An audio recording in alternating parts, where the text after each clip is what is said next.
Пред да започнем со образложение, да не се збуните председатели, бидејќи така не замоливте, точка 28 да биде четврта точка барам. Штувана македонска јавност, додека парламентарното мнозинство се обидува да ја насочи дискусијата во правец кој што е спротивен од тоа што сме денес овдека и при тоа да сака да прикрие, скрие дека не еден, не два, не три многу пратеници им фалат на денешната седница за утврдување на дневен ред. Треба да знаете дека додека се случуваат овие драмолетки во рамки на собранието, нивните шефови, нели денска број 2, безочно го крадат и осиромашуваат македонскиот народ. И кога мислам на македонскиот народ, мислам на сите оние кои што одлучивме да останеме и да живееме овдека. Државниот завод за ревизија пред неколку денови имаше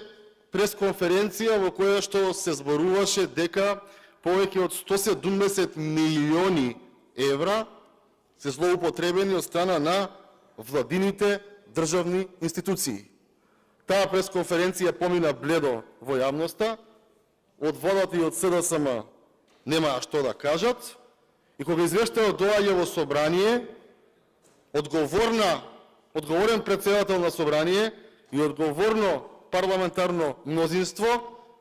тој извештај со проneверени десетици и стотици милиони евра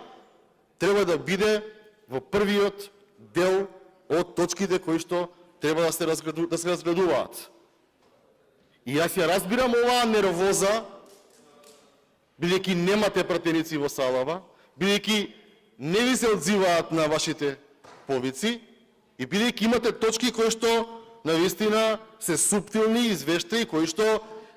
ојо треба тука да влезе, а не во собранието, бидејќи во собранието никој не краде милиони евра. Милиони евра крадат оние кои што собранието ги гласа и седат во министерствата или во институциите. Затоа, почитувани, барам точката број 28, годишен извештај